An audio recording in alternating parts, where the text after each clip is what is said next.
Alright, howdy fixers. So today we're going off the rear end on this, I do believe it's a 98 Tahoe. And you can see from the pictures, there was some carnage. So the axles came out of this, was driving down the road, and tires were on both sides, so it was pretty ugly. So anyways, so I'm going to go ahead and take this whole thing out, because this was cheaper than anything, because this whole housing is destroyed. It's cracked. You can see the big crack there. So we got what we got to do. So I'm going to take my brake lines loose here, and then I'm going to go after my cable there.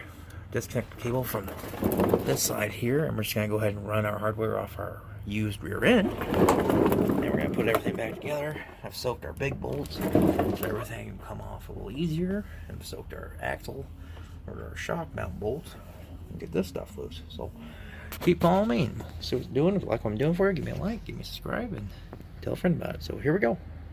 So I've broken both these lines loose, and I'm just working on it. These are 9/16 bolts, and this is going to be differently. These lines are going to be on my other axle, and this is going to come off because the other guys that gave it to us, they cut this, and that wasn't very nice of them. So get this off, and we'll go on to something else. So up here you have our brake line splitter, and then you have this breather tube for your differential. That's a 13mm bolt there that you want to take loose. I've already kind of broke it free, and that bracket there goes onto the back of your differential. Okay. So your next step is that you want to take these cables off, and you look in here. You just have to press this around our flanges here. This will pop. You should be able to pull it out. And then this part here actually goes onto your pull cable thing here, and that should do it. So I got my bolt here for my shock, and that's a 13/16 on both sides, and I'm able to break it loose. We're here on the back side. We're going to take these 11 bolts loose for your U-joints, and we got 2 on the top, 2 on the bottom. Gotta make sure that these caps don't come off. You're going to lose your needle bearings. So you can like wrap this in black tape, get out of the way. Then we're going to go after our things here after we get this supported with the jack. So now that we got our driveline out of here, and like I was talking, your things fell out like so. You just want to make sure that you're not missing any of your needle bearings or anything like that. You look inside here, you just don't see anything that looks like it's missing. And then I went and pull my bolts out here, pull the bolts out there, and now I'm going to go with these big guys. So I'm thinking those are the same size as my shocks were, and I'm going to go and see what I can do. I got one off. It's a 13/16. I'm going to go ahead and we're going to bust it. You can see here I got it supported so I can let my axle down when I get my other bolts out.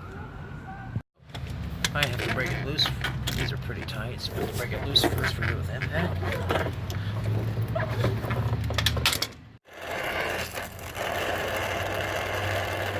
Sometimes you gotta use some extra heat around the nut or to make the nut expand so it comes off the bolt better.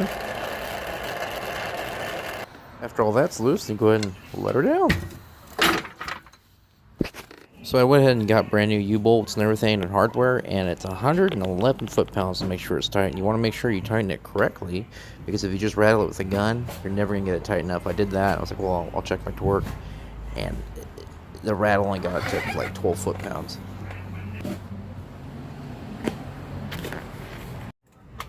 You want to make sure you go ahead and push in on your cables, and then you go ahead and pull out and make sure they're in there good and tight. Now that's on the other side, you want to go ahead and put your cable in and make sure it's in a good spot. Before you put these back in, you want to put grease in here so they'll stay in there when you put it back. So my drive line's in there. Sometimes you have to tap it in there to make sure it's lined up correctly and that it's not out of alignment. Howdy fixers. So that's how you do the rear end on your brakes. The big thing that you want to do is you want to make sure that you get your brakes bled correctly, and that you'll have to adjust your rear end, or not your rear end, but your rear brakes, and you'll have to adjust your star wheel, which I did not get to in there, but you want to adjust it where there's a little bit of drag, and then the e-brake should work if you adjust it correctly. Any questions or like that, comment down below. If you like my video, give me a like, give me a subscribe, and if this was helpful, let me know. If you have any problems or anything like that with another rig that doesn't have to be a Tahoe or anything like that, let me know down below, and I'm more than willing to help you out. But really appreciate you guys watching today, and yeah, have a good one.